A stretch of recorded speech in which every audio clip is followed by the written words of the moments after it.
હાલો દોસ્તો, કેમ છો દોસ્તો? મેં નવો વિડીયો લઈને આવી ગયો છું. નિરંજનભાઈ બાદશાણ કરે છે, શું શું કહે છે, તો આ વિડીયોમાં બન્યા રહેજો. તો મેં જોઈ રહ્યા છો રણમર ન્યૂઝ. તો દોસ્તો આગળ વિડીયો સાંભળીએ.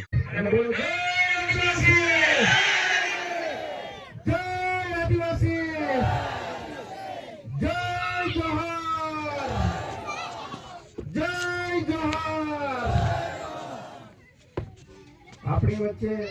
આપણા સૌના લોક લાડીલા ધારાસભ્ય શ્રી જેઓ હંમેશા પ્રજાના પડખે ઉભા રહે છે અને પ્રજાના નાના મોટા પ્રશ્નો ઉઠાવે છે, એવા આપણા આંગણે પધાર્યા છે. તો એમના માટે એકવાર એમને જોરદાર તાળીના ગણગણાટથી એમનું આપણે સ્વાગત કરીએ. દોસ્તો આ વિડીયો છેલ્લે સુધી જોજો. દોસ્તો બધું આદિવાસીઓ માટે આમાં સંભળાવવા મળશે, તો દોસ્તો વિડીયોમાં બન્યા રહેજો. ગામના સરપંચશ્રીઓ અને જિલ્લા તેમજ તાલુકાના પદાધિકારીશ્રીઓ, આજુબાજુ ગામના વડીલશ્રીઓ, ભાઈઓ બહેનો અને યુવા સાથીનો હું આજે જનજાગૃતિ કાર્યક્રમમાં આપનું દિલથી હાર્દિક સ્વાગત કરું છું.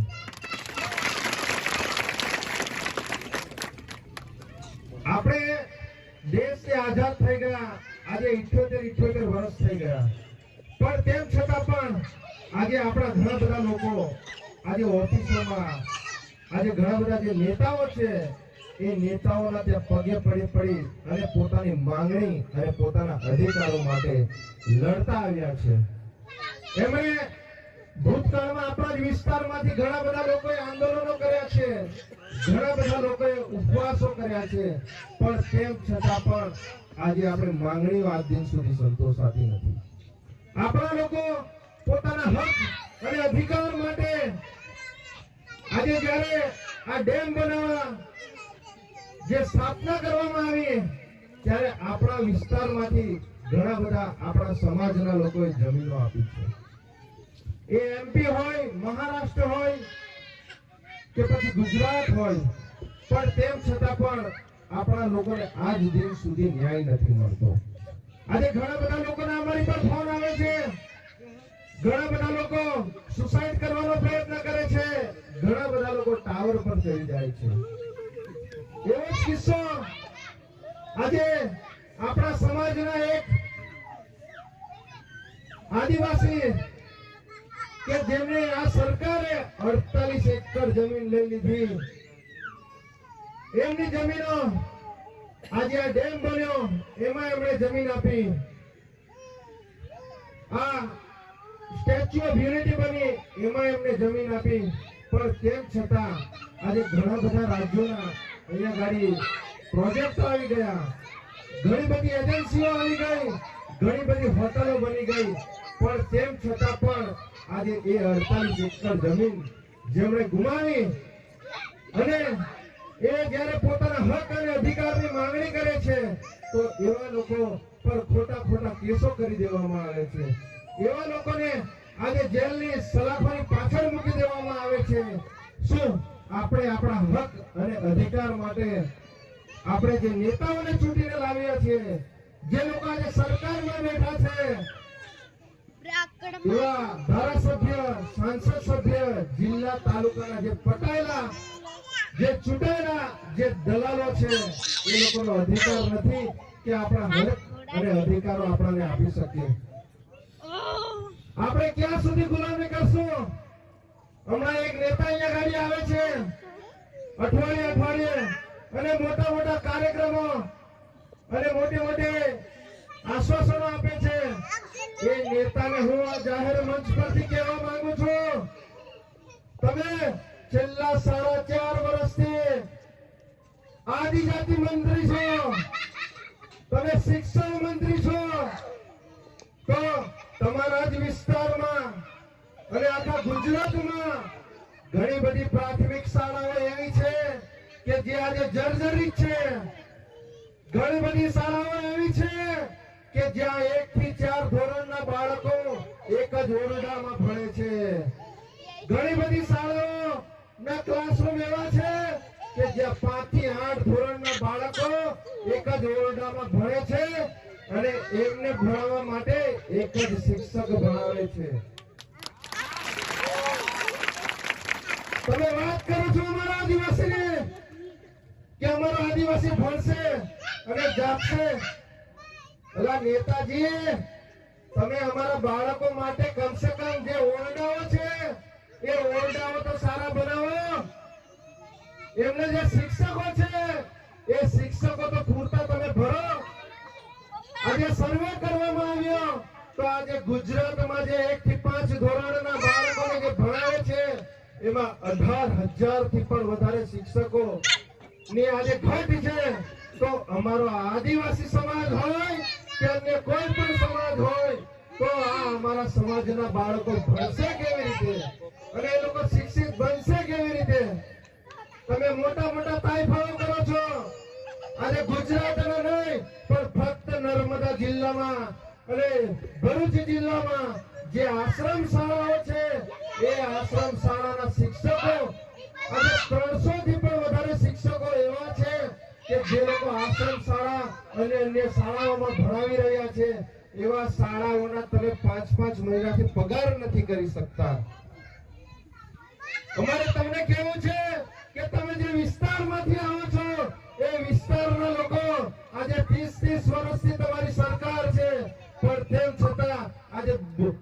હોળી અને દિવાળીનો તહેવાર આજે પૂરો કરી અને એ લોકો આજે પોટલા બિસ્તરા લઈ સુરત, અમદાવાદ, સૌરાષ્ટ્ર, કાઠિયાવાડ વિસ્તારમાં મહેનત મજૂરી કરવા માટે જાય છે. આજે 30-30 વર્ષથી આ ડબલ એન્જિનની સરકાર છે તો આ અમારા યુવાઓને હું મંદિરનો તમે ઘંટો સમજી રાખ્યો છે કે જ્યારે તમે જ્યારે આવો ત્યારે યુવાઓનો ઘંટ વગાડો કે ચાલો ભાઈ મંદિરમાં જઈએ, કે ચાલો ભાઈ આજે આ કાર્યક્રમ છે. એ ભાજપના નેતા હોય, એ કોંગ્રેસના નેતા હોય, એ કોઈ પણ પાર્ટીના નેતા હોય, જ્યારે જ્યારે આંદોલન કરવાના હોય ત્યારે આ યુવાઓને આગળ કરવામાં આવે છે. અને આ જ યુવાઓ જ્યારે પોતાના હક અને અધિકાર માટે અવાજ ઉઠાવે છે તો એમને જેલોમાં મૂકી દેવામાં આવે છે, એમને ખોટા ખોટા કેસો કરી દેવામાં આવે છે. આજે આ શિક્ષણ મંત્રીને આ જાહેર મંચ પરથી કહેવા માંગુ છું કે આજે ઘણા બધા આપણા આદિવાસી વિસ્તારના યુવાઓ જે લોકો એન્જિનિયરિંગ કરે છે, જે લોકો ડોક્ટરી કરે છે, જે લોકો સારી સારી ડિગ્રી મેળવવા માટે એ લોકો આજે ઘણી બધી યુનિવર્સિટીઓમાં એ લોકો આજે ભણી રહ્યા છે. એમના મા બાપ પાસે એટલા પૈસા હોતા નથી. તેમ છતાં આજે જે સરકારો ભૂતકાળમાંથી જે સ્કોલરશીપો આપી રહી હતી એ સ્કોલરશીપો તમે આ દિવાળીથી કેમ બંધ કરી દીધી? અહીંયા ઘણા બધા સાંસદો અહીંયા ચૂંટાઈને આવે છે આપણા વિસ્તારમાંથી, ઘણા બધા ધારાસભ્યો ચૂંટાઈને આવે છે. કેમ ભાઈ તમે બોલતા નથી? શું ફક્ત ચૈતરભાઈ વસાવાની જ એક ફરજ બને છે કે જે આપણા આદિવાસીના યુવાઓ, જે આપણા ભણી રહ્યા છે છોકરાઓ, એમના જ હક અધિકાર માટે બોલે? આજે તમે પણ આપણા ટ્રાઇબલ માંથી ચૂંટાઈને આવો છો. આજે તમે પણ આદિજાતિ મંત્રી છો. આજે અમારો આજે આદિવાસી સમાજના જે લોકો બેઠા છે, આજે 78 વર્ષ દેશને આઝાદ થઈ ગયા પણ તેમ છતાં આજે જમીનો એમના નામે થતી નથી. થાય છે ભાઈ તમારી જમીનો નામે? આજે આપણી જમીનો, આજે આ સ્ટેચ્યુ ઓફ યુનિટી બનાવ્યો, આજે કરોડો રૂપિયાના પ્રોજેક્ટ અહીંયા ગાડી નાખ્યા પણ તેમ છતાં આપણા લોકોને રોજીરોટી નથી મળતી. આજે અમે જે જગ્યા પરથી આવ્યા ત્યાં ગાડી આપણા જ ગામના લોકો જો આ કેવડિયામાં જવું હોય તો એમની પાસે આધાર કાર્ડ માંગવામાં આવે છે, એમને રોકવામાં આવે છે, એમને પર ખોટા કેસો કરવામાં આવે છે. તો શું આ ચૂંટાયેલા જે પ્રતિનિધિઓ છે એમની જવાબદારી નથી બનતી કે અમારા આદિવાસીઓએ આ સ્ટેચ્યુ ઓફ યુનિટી બનાવવા માટે જે જમીનો આપી છે તો એમને અહીંયા ગાડી રોજગાર માટે સારામાં સારી વ્યવસ્થાઓ કરી આપીએ? આ જમીનો આપણા બાપ દાદાની છે, આ દેશ પણ આપણા બાપ દાદાનો છે અને આ દેશમાં જે રક્ષા કરે છે બોર્ડર પર એ પણ આપણા ખેડૂત પરિવારમાંથી આવેલા યુવાઓ આજે દેશની રક્ષા કરે છે અને આજે આપણા દેશમાં તમે જો આપણા ગરીબ માણસોની જે જંગલની જમીનો અને જે ટ્રાઇબલ વિસ્તારોમાં જે જમીનો આવે છે એ આ નેતાઓ બેઠેલા જે છે એ નેતાઓ આ ઉદ્યોગપતિઓને આપી જાય છે આપણી જમીનો ઇન્ડસ્ટ્રીઓ બનાવવા આપી જાય છે એ લોકોને પાછલા બારણે એમને કવરો મળે છે એના માટે એ લોકો આપણા સમાજના જે પડતર પ્રશ્નો છે એના માટે અવાજ નથી ઉઠાવતા તો મિત્રો ક્યાં સુધી આપણે આવી જિંદગી જીવતા રહીશું આજે તમે વિચાર કરો 78 વર્ષ દેશને આઝાદ થઈ ગયા તેમ છતાં પણ આપણે બહેન દીકરીઓ આજે શૌચાલય કરવા માટે બહાર જાય છે આજે આપણા ઘરો આજે જર્જરિત છે આજે આપણા વિસ્તારમાં પીવાના પાણીઓની સમસ્યા છે આજે રોડ રસ્તા નથી ક્યાં સુધી આપણે લડેંગે જીતેંગે જિંદાબાદ મુર્દાબાદ કરીશું હમણાં ચૂંટણીઓ આવશે આજ જે ડબલ એન્જિન સરકારમાં જે બેઠેલા જે નેતાઓ છે એ તમારી પાસે આવશે અને મોટા મોટા વાયદાઓ કરીને જતા રહેશે પણ તેમ છતાં આજે 5 વર્ષ પૂરા થઈ જાય છે આજે એક પણ નેતા આપણા પ્રજાના પ્રશ્નોના પડખે ઉભા રહેવા માટે જે ડબલ એન્જિન સરકારમાં જે બેઠેલા જે નેતાઓ છે એ તમારી પાસે આવશે અને મોટા મોટા વાયદાઓ કરીને જતા રહેશે પણ તેમ છતાં આજે 5 વર્ષ પૂરા થઈ જાય છે આજે એક પણ નેતા આપણા પ્રજાના પ્રશ્નોના પડખે ઉભા રહેવા માટે કોઈ આવતું નથી આવે છે ભાઈ કોઈ આજે ધારાસભ્ય આટલા વર્ષોથી તમે સરકાર